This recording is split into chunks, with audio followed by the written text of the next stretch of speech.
There was a post about this that I've seen that was pretty weird, and I was going to watch a video about it and take a look at it. Here we go. So over on NeoGAF, there's been this crazy post talking about this situation from China, where a Chinese indie dev went over to Sweden for a game design master program, saying the guy took some pictures of lecture slides and shared it on social media. Let's take a look at some of these slides. We've got this one saying men with breasts. Is that Laura? Men with breasts? What? Croft? The freak are they talking about? The next one we've got Exhibit A, saying Cloud Strife in Final Fantasy VII 1997, and then again in Final Fantasy VII Remake. What the Magnificent fuck? dress, I think it says. We can't see the full text. You can also see in the bottom line it says something something as queer. They then translated Swedish to Chinese, and someone translated Chinese back over to English using Design a fighting game character that is neither male nor female. Image translation service, presumably on the internet. We could see that the slide had said something like, design a fighting game character that is neither male nor female. Think specifically about how they move through the world. How do they walk? How do they jump? How do they squat and get over obstacles? How do they attack and what attacks do they use? How and what do they defend? What special moves might they have? Then it says in gender studies. Something I can't read here. Radical feminism. Depends on your theoretical perspective. That's what it says, I think. Queer theory. Something else too small. Marxist feminism and decolonial theory. Next. This is about video games? Are you kidding me? I'm Swedish and this is 100% correct. We don't fight back as much as Americans do since we don't have the same level of freedom of speech. I'm Swedish. All of this is real. Some of our game devs master programs are 690% DEI. What the fuck? Slide says 2014 hashtag Gamergate. Yeah. Research has changed since Gamergate. Hashtag Gamergate is a campaign organized by right-wing extremists, 4chan, 8chan, to... I can't wait for in a couple of days to find out that USAID funded this this PowerPoint presentation. Yeah, this is going to be great to find out and hear. Of harassment campaigns against women, racial and sexual minorities, and the abstract concept of progress. Gamergate reaches mainstream attention. Gamergate sparked a debate about how women and marginalized people are treated in the gaming industry. Of course. And discussion about survival in the game. Man, that is crazy. Oh my god. Thanks for warning about buy any game made in Sweden. Same in Germany. A lot of university programs include that stuff here. Yeah, I've always thought that this was institutionalized. Because, like, I couldn't see the shift in this happening because it happened very quickly, and it also happened on an institutional level, and it seemed to be happening against the consent of the actual audience. Because I remember when it originally, like, Gamergate happened, almost everybody was in favor of them. Everybody was supporting them on Reddit, on YouTube, everywhere. And there were just these mainstream publications that were writing articles that were filled with lies. And they were the only ones that were actually kind of saying Gamergate was bad. It was propaganda. It was absolutely propaganda. And so it was very unnatural. And so when that started to happen, that gave me a lot of, as I said before, like my first level of, I would say, like, kind of distrust of, like, media and, like, government and just, like, politics was with after Occupy Wall Street and, like, the way that kind of got deleted. But then afterwards, I saw this happen, and then I started to be very distrustful of government, and I started to be very distrustful of any sort of mainstream publication. Like, or any sort of institution at all. This game design master program is like every cliche about some brain-rotted, politically obsessed weirdo combined. These people don't even seem to actually like video games. They're just using it to try and spread their weird rhetoric. That's exactly what the problem is. He's completely right. Is that it's completely focused around using video games as a tool to spread rhetoric rather than using video games as a medium for entertainment. Like, they basically want to take over the medium and then use it as a machine that they can push their agenda with. It's basically like what a parasite would do, like, unironically.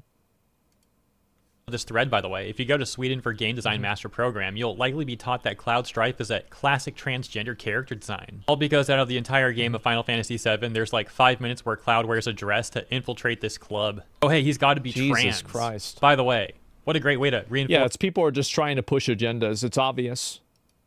gender stereotypes. And these people actually talk about making societal progress. But once again, all they really do is reinforce gender norms. And they never see this hypocrisy with their rhetoric because they're too blinded by their own fake moral superiority, acting like they're the most virtuous people out there. And of course, if you disagree with their lame, insane rhetoric, And this is the reason why a lot of the rhetoric and stuff like this has fallen off and a lot of people aren't buying into it anymore, is because as soon as this type of thinking is exposed to an open market, I think that people immediately come to the conclusion that it's wrong.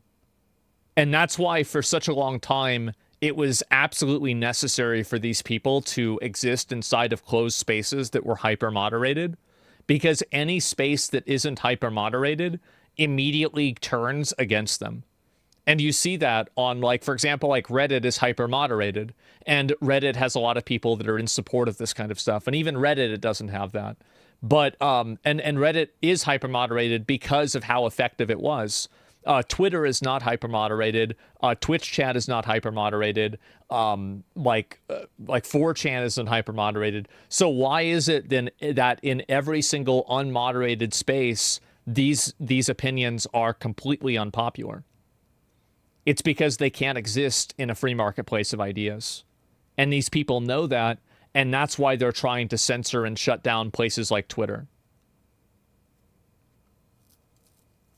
just a far-right extremist. On that note about Cloud Strife, you also might find this pretty dang amusing. So there was a Substack article posted on another February. good example of this is Reset Era. Reset Era bans people for saying anything that's even slightly, like right of, like even a centrist opinion will like probably get you banned on Reset Era. And big surprise, all of those people are they're like hyper zealots. This is a bait video. Google Swedish Games, and we can check how the list looks. Well, that's what I'm saying, right?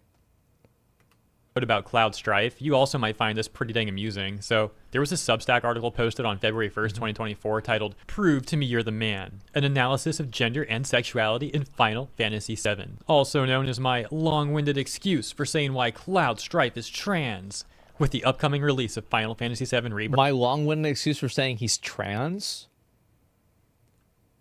Oh God, we have to pull up the bit. We have to pull up the thing. Give me a minute. This is so embarrassing. So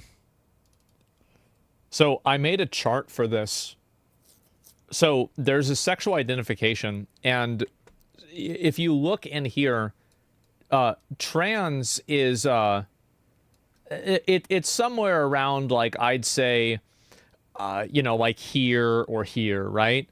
And so cross-dressing, drag, and like all of this stuff, even femboys, these are people who are not trans. So the difference between being transsexual and cross-dressing is that it's the individual's personal identity. Cloud Strife does not become a female when they wear a dress. That's the difference. And this is what people don't understand, is that cross-dressing and being a femboy or wearing women's clothes does not make you a woman, whereas a trans person believes that they are a woman or a man. They believe that they're the opposite gender. Cloud never believed that he was the opposite gender when he wore that dress. Isn't this obvious? my mind is filled with nostalgia for the original game, while I personally never played it. Yeah, so that's all that we need to read. As you can see, these sort of people that want to use games to facilitate their political brain rot are in reality just a bunch of posers. Of course, that doesn't mean that every gamer needs to play Final Fantasy VII. I'm specifically talking about these sort of people within all of the context that we went over. Now, returning to the Chinese dev who crashed the Sweden Game Design Master Program, Yep, well, it here we seems go. like they found out that their panels were leaked, and they're very upset that this stuff got released to the internet. The dev having provided more information. I think that that's also very, very telling, is that when you have people who are worried that, basically, why is it so problematic that the public knows about this happening? Why is it bad that this has been made public? Think about that. on a Chinese platform that reads, "My post had a negative impact on the school's reputation, and many LGBT students were also psychologically harmed, as well as teachers and classmates in the photos. I'm sorry, but I won't be making any more posts like this in the future." Just now, the director of the academy called me to the office and then directly projected the post I made in Bar B on the big screen, and then asked Kobe if it was me. Billy. After being told I would have a serious negative impact on the school, teachers, and LGBT classmates by posting such posts, I realized my mistake and promised not to post such things in the future. You're telling me that the school... Oh my god. ...was claiming that this harmed them so much and psychologically harmed people when all this person really did was what these people do is that they look at... They try to make synonymous violence with thinking. And the reason why is so they can justify violence against thinking. So the reason why silence is violence is because these people want to be violent to people who are silent. It's that simple. Yo, here's what they're teaching in this class. I think that alone speaks volumes about the sort of nonsense that's going on there. Ultimately, I just thought you guys would find this interesting for very obvious reasons. Let me know what you think about this stuff in the comments. As always, thank you so much for tuning in, and if you enjoyed my coverage, please consider liking and or subscribing to the channel. Appreciate you, and I'll see you in the next one. Yeah, I thought this was fucking hilarious. We already saw this. We don't need to look at it again. So, this is in Asia. Well, it was in Sweden. Right, and I think it was somebody from China, or there was like some overlap for it or something like that. A link, yeah, I'll link you guys the video. Not Bevo again. No, that was the video from yesterday. We are not looking at Bevo again, okay, guys?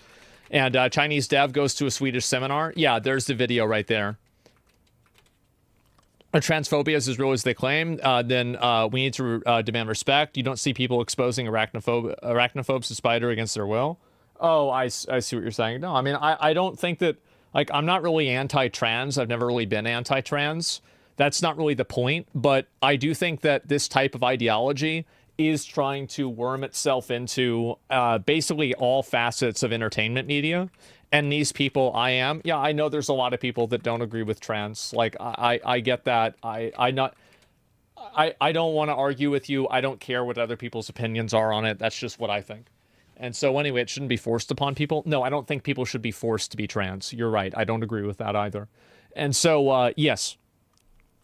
And they call everything phobia, but they don't even know what the word means. It's just language, right? Gaming space is a very nice closed circle with outside influence. It only influences gamer community, so it's a closed loop. So if they can infect it, it'll be infected completely. Yeah, and I think that gamers have rejected this completely. And I think that now, after you're seeing the amount of people, like, for example, one of the people that was, like, writing negative articles about, like, Gamergate was a person who today was, like, doxing that person who worked at Doge, that big balls guy. And so I think that's what happens most of the time. This is what China always does. They copy games, make a few adjustments, then publish them. Well, I mean, hopefully they don't copy this ideology, right? I don't think that's going to be good for anybody. But yeah, I will link you guys the video real quick, and we'll move on. And yeah, there you go. And no fucking chance? Yeah, sure. Is it too much to ask for no politics or sexuality stuff in games? Well, one thing that I've said before is that if you're okay with something and you don't think something is a problem, or you do have something you do think something is a problem, don't ever let somebody else tell you that you're not allowed to have your own opinion. So, like, for example, there's a lot of people who argue from the perspective of, like, well, because I don't agree with this and I think this is a bad idea, it's nobody else should be allowed to think this way, or nobody else does think this way. There are a lot of people out there who do have, like, very regressive views. And while I disagree with those views, I can't just simply tell them that those views can't exist, because that I don't have any control over that person, right? And by the way, that's a good thing, because if I had control over that person, then logically that person also would have control over me. And so you don't want to have and live in a world where you have your viewpoint that's, like, forced on you by, like, the public opinion. That's unpopular for everyone. So you check on Yi, man. Yeah, exactly. It's called marriage. Yeah, sure. Unless you become a monarchy, here's hoping. Yeah, exactly. You can tell them they're stupid. Yeah, well, you can disagree with them. But the point is that, and this is kind of like what I was saying before, It's that if you want to make movies and you want to do things, like let's say, I think this is a really good example, is that if you want to make a show or like a game that has like complex like gay themes or like trans themes in it, you're going to have a really hard time going to market with that game in a lot of places in the world.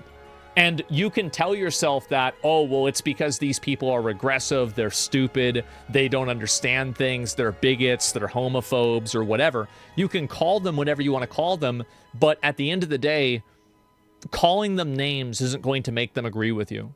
Like, it's generally not a very good way of communication to just tell people, oh, yeah, well, you're bad, and so you have to listen to me. So that's what I think. All opinions are equal until they're judged by the masses. Well, yeah, sure. And, bro, it's an echo chamber for these people. It's all a hive mind. Well, everybody is in a hive mind in an echo chamber to an extent, but I think these people are very much in one. If you're in the minority, you're likely wrong. Well, that's not true at all. I don't agree with that. I think that there are a lot of minority opinions that are actually true. And also it depends on who you're associating with. In some places, a minority opinion is one thing, and in another place, it's the opposite.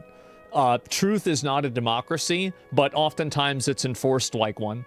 So, and also, if you make a game that people don't like, it doesn't really matter, like, you can't bully somebody into liking something. And I think that we've seen that with a lot of games and a lot of movies. Like, for example, like the Snow White movie, that old Ghostbusters movie with like an all-female cast. And there's been a few other movies that I could probably come up with examples if I thought about it, of like times where people were trying to be like guilted into like having a viewpoint, and it just simply didn't work. You can't bully somebody into thinking something. No, you can't. Truth does not care about how many people believe in it. It just simply is. Yeah, exactly. And so what was the majority opinion in the 13th century? Probably not very good. It's why freedom of speech is so important. Even a minority idea can be the truth. Slavery was bad was a minority opinion at some point. Yeah, it was. And also slavery was even like, so, and this is a big problem. It's that a lot of times institutionalized oppression is reinforced by like some sort of higher power. Like one of the reasons why people thought slavery was like okay is that they had like pseudoscience that would say that, oh, well, this race of people is inferior, and so it's okay for you to subjugate them. And then they had the same thing with Nazis. Nazis did the same thing. And so there's the appeal to authority through like eugenics or something like that. And that appeal to authority is used to do bad things. You mean science? Well, yes, but science can sometimes be misinterpreted or, intentionally interpreted in a bad way. It wasn't pseudoscience. The man got reinstated. You're talking about racial differences between people. That's not what I'm talking about. What I'm talking about is how, like, basically, and this is also God. So, we can go back farther because, like, a race thing, I don't know why people are so racist nowadays. Well, I do know why, but people are super racist nowadays, and so I don't want to argue about that a whole lot. I'll give you another example. The succession of kings. It was not the succession of kings. It was the divine succession of kings. And so the king was divined by God. So almost all types of oppressive power structures that tier out people have appeals to authority to them, that when those appeals to authority are actually evaluated, those appeals to authority are seen to be lacking, and they're not actually real in a lot of cases. And there's no actual objective viewpoint on it that they would want you to see. And so I think that's something that's common across everything. Does that make sense? Is it same with COVID? Is it same as COVID? Not exactly. I wouldn't say it's the exact same as COVID, but I think it's similar to that. And I think that the way that COVID was handled is an example of it. Yes. Now, why do you think people are racist? Because they just get fed news media that is hyper, not like politicized, but it's like hyper polarized. So like people are constantly being fed media about how black people are being violent to white people, or white people are being violent to black people. And like you get fed this information constantly over and over and over, and eventually you start believing it. No, I think that's what happens. They just know facts. Well, the thing is that even if you want to believe in like innate racial differences between groups of people, you have to also acknowledge that there are other differences between groups of people that transcend that as well. So things like gender, for example. So if you want to be a race realist, you also have to use that same logic against men as well. And I don't think that you should categorize men as being automatically guilty or, basically more, they should have less rights or less opportunities because most men commit crime. So, or like poor people, right? Either, because like poor people do in a lot of cases probably steal things more often, right? And so I think that's what the issue is that a lot of people have. And I think that's why people are more racist now. And I think also the reason why people are racist is just simply because it's like a human condition where they see somebody who looks different than they do. And they just immediately are like, well, this person's bad because they're not like me. Yeah, it's literally that simple. And I think also, like, even in an individual person, like, for example, like women on average are shorter than men, but there are women who are over 6 feet tall. Like, that's not the average, but they do exist. And so whenever you take a person and then you remove that person's humanity and you dehumanize them into a statistic, you are effectively removing their own agency. And so that's really what my point is. Acknowledging group differences is not the same as acting on them. Yeah, of course. So that's the reason why I think a lot of people are racist. And I think also another big reason why people are racist too is because they never interact with anybody from the other races. That's another huge reason. They're never talking with or dealing with somebody who's black. They're not dealing with anybody who's like, a Muslim or Asian or something like that. So, or yeah, there are instances where they do interact with one of these people. They have like a bad interaction, like they get bullied by a black person at school, and now they hate black people. But it's really, you don't really hate black people. It's like the same as like what I was saying before about like how there's like women that are like all men are trash. It's like you don't really mean that all men are trash. You just mean that your dad is trash. You have problems with your dad or somebody like that, and you've extrapolated this problem to everybody, to all men.